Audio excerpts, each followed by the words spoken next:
shouldn't have been sleeping in class. I don't even know what's going on anymore. What are these for?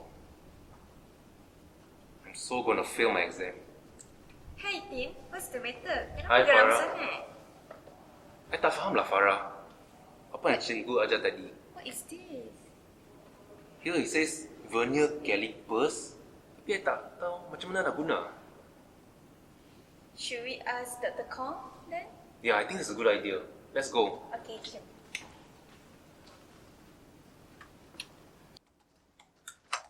Oh, hi Tim. Hi Farah. Hi Dr. Kong. Hi, Dr. Kong. Sudah makan nggak? Sudah. Okay. Please have a seat. What's your problem today? We got a problem, Dr. Kong. Yeah. I don't really understand what the Vernier scale is and how to use the Vernier calipers. Oh, okay. Maybe I'll show you how you can construct a Vernier scale and then how you make use of it. I got just the material here in front of me. Okay?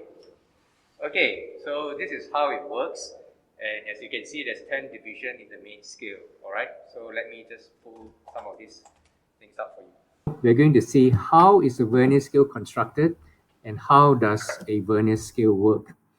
Now, you start off with the main scale, which has 10 divisions. And you take 9 divisions from the main scale and divide that by 10, and you form the Vernier scale, which is right at the bottom.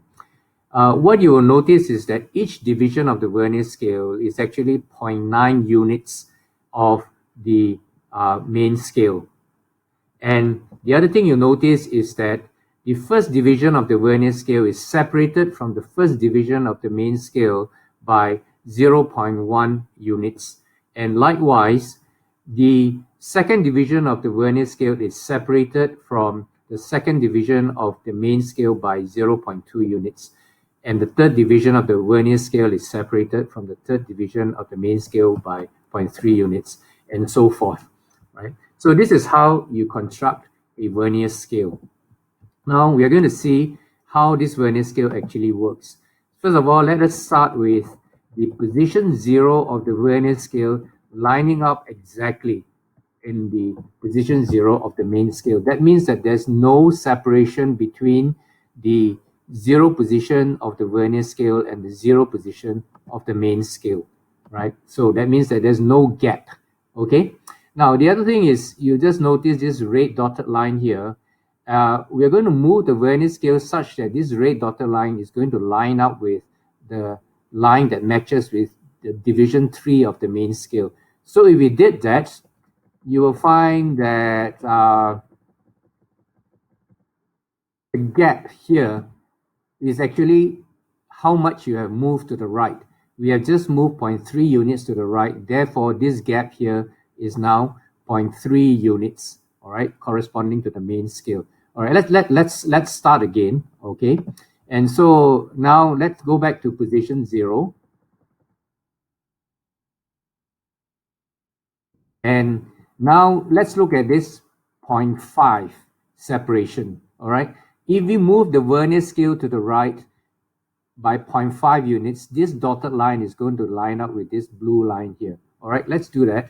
So let's move it such that the dotted line and the Vernier scale of 5 matches the line here. All right. So when you did that, you have moved 0.5 units to the right, and therefore this gap here is actually 0.5 units of your main scale, which you look at it, it is approximately right, roughly in the middle. Okay, so this is how the Vernier scale actually works. All right, the next thing you want to see is that the Vernier scale that we have just used is based on 1/10th factor of the main scale. So what do we mean by that? This Vernier scale is constructed by taking one division of the main scale, right? And we take that one division of the main scale and then we divided that by 10. That's why this Vernier scale is 1/10 factor of the main scale, okay? And so when we want to do a measurement with this Vernier scale, we can do it this way. So when you can see here, the division 5 of the Vernier scale is lined up with the markings, okay, of the main scale. So it's completely lined up, right? The rest are offset, okay? As you can see, division 3 is not lined up, division 6 is not, but division 5 is lined up exactly with the markings on the main scale. So since it's 1/10 factor, the distance A, that means the gap here, all right, is 5, that's 5 here, multiplied by the factor, the scale factor. So 5 times 1/10, that means that division A is 0.5 units of the main scale, okay? Now we can do another example here. What you find is that you can see the vernier scale, this position 0, has moved beyond the first division of the main scale, okay? So that means that it is more than 1 unit from the main scale. So we know A is 1, but what is B? So we move down the vernier scale and we find that division 3 in the vernier scale is matched up with the markings on the main scale, okay? So B is therefore equals to 3 multiplied by the scale factor of 1/10, which is 0.3. Hence, the distance C is actually 1 unit plus 0.3 units, so it's 1.3. So this gap of C is actually 1 plus 0.3 or 1.3 units. All right, now let's look at an actual vernier scale, okay? Now, this is a vernier caliper, a picture of a vernier caliper. And if you look very carefully, you can find that the vernier scale is formed by taking 1 unit out of 50, okay? So this is 1 centimeter, 2 centimeters, 3, 4, and 5. And of course, each centimeter is divided by 10. Therefore, each of this unit is actually 1 millimeters, okay? So 1 millimeter is taken out, all right? And so the vernier scale is formed by taking out 1 millimeter. And then you divide that by how many? You divide that by 50. You can see that there are 10 units in the vernier scale and each unit is divided into 5. So 5 times 10 is 50. Therefore, this vernier scale is based on a scale factor of 1 divided by 50, all right? And which is equals to 0.02. And the unit is millimeters. That means that 1 out of 50 millimeters, all right, or 0.02 millimeters of the main scale, okay? Right, so how do we use this?